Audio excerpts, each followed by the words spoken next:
मात्र 3,000 रुपए से चालू। चार धाम यात्रा। क्या आप चार धाम यात्रा पर जाने का सपना देख रहे हैं लेकिन प्लानिंग और बजट को लेकर परेशान हैं? चिंता मत करिए, क्योंकि आज हम आपके लिए लेकर आए हैं चार धाम यात्रा का एकदम परफेक्ट प्लानर और बजट गाइड। तो वीडियो को अंत तक जरूर देखना, क्योंकि हम देंगे आपको हर छोटी बड़ी जानकारी। दोस्तों, इस वीडियो के दो पार्ट्स है। पहले पार्ट में हमने बजट और पैसों की बात की है और दूसरे पार्ट में हम आपको डिटेल्ड गाइड देंगे।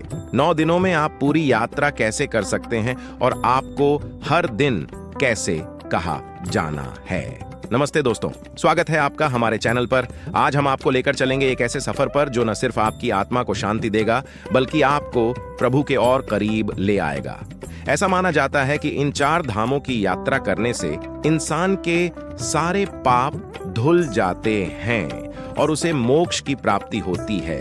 पहले शुरुआत करते हैं ट्रैवल और उसके खर्च से। अगर आप बस से ट्रैवल करते हैं तो आपका खर्च लगभग 3 से 5,000 रुपए आएगा। टैक्सी लेने पर यह खर्च 10 से 15,000 रुपए हो सकता है। बस यात्रा का फायदा यह है कि यह सस्ती होती है और आपको ग्रुप में यात्रा करने का मजा भी मिलता है।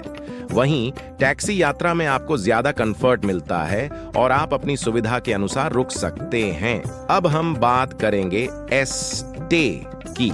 यात्रा के दौरान आपको अलग अलग जगहों पर रुकना होगा। होटल्स का खर्च 1 से 3,000 रुपए प्रति रात हो सकता है।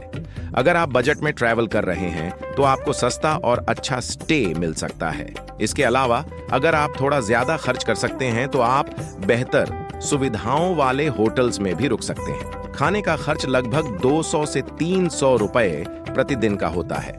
लोकल ढाबों और भोजनालयों में आपको टेस्टी और हाइजीनिक खाना मिल जाएगा।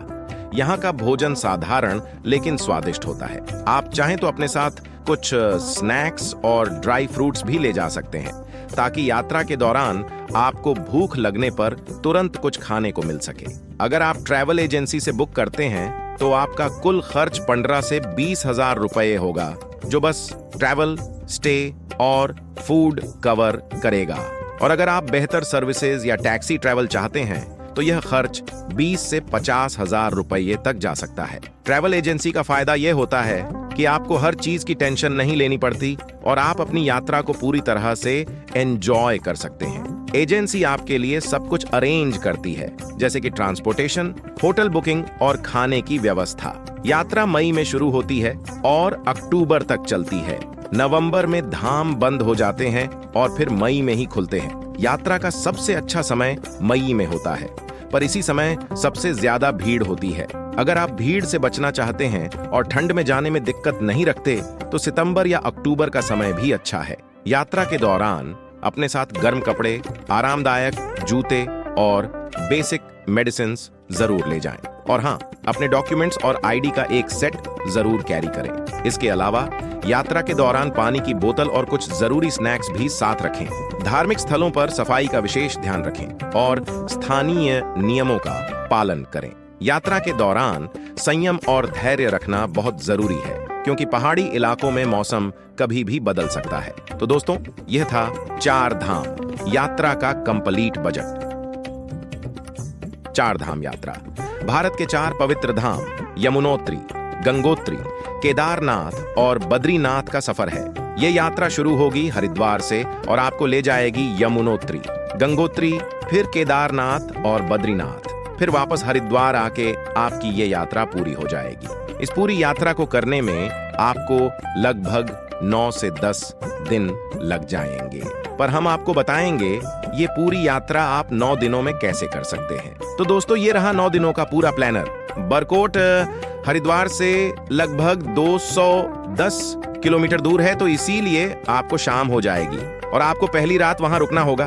दूसरे दिन आप बरकोट से निकलकर जानकी छट्टी जाएंगे, जो कि केवल 36 किलोमीटर दूर है। गाड़ियां यहीं तक चलती हैं, इसीलिए जानकी छट्टी से यमुनोत्री 6 किलोमीटर का पैदल ट्रैक है। अगर आप पैदल नहीं चल सकते या आपके साथ बुजुर्ग लोग हैं तो आप खच्चर और डोली से भी जा सकते हैं। उसका किराया लगभग 1,000 रुपए आएगा, आना जाना मिला के। दर्शन करने के बाद आप वापस बरकोट आएंगे और रात वहीं ठहरेंगे। तीसरे दिन आप निकलेंगे उत्तरकाशी के लिए, जो कि बरकोट से 115 किलोमीटर दूर है। रास्ते में काशी विश्वनाथ मंदिर और कई प्रसिद्ध गुफाएं भी आती हैं, जहां आप घूम सकते हो। रात को उत्तरकाशी में ही रुकोगे फिर चौथे दिन आप निकलेंगे सीधा गंगोत्री के लिए, जो कि और 100 किलोमीटर आगे है। बस आपको मंदिर से केवल 200 मीटर दूर छोड़ेगी, तो आपको पैदल चलने की ज्यादा जरूरत नहीं पड़ेगी। दर्शन करने के बाद आपको वापस उत्तरकाशी आना पड़ेगा और रात को वहीं रुकना पड़ेगा।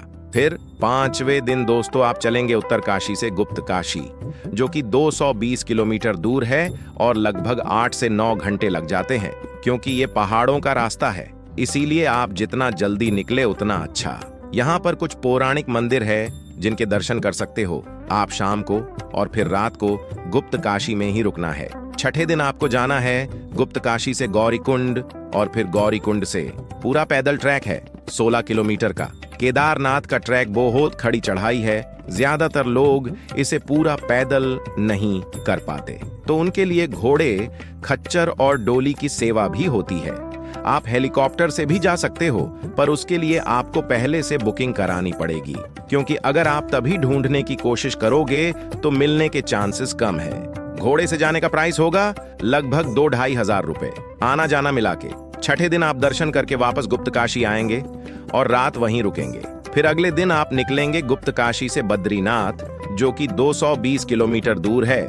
इसमें आपको वापस 9 से 10 घंटे लग जाएंगे।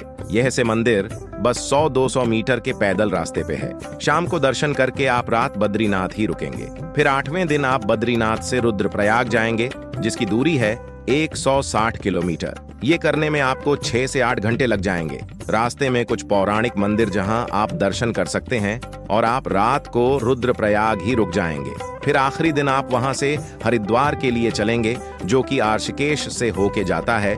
इस तरह से आपकी यात्रा 9 दिन और 8 रातों में पूरी हो जाएगी।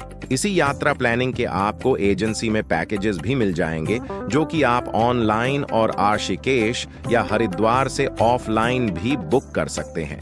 हर एक स्थान का अपना एक अलग महत्व है, और हर धाम के दर्शन करने से अलग अलग प्रकार की आध्यात्मिक ऊर्जा प्राप्त होती है। यमुनोत्री में यमुना जी की कहानी सुनते ही रोंगटे खड़े हो जाते हैं।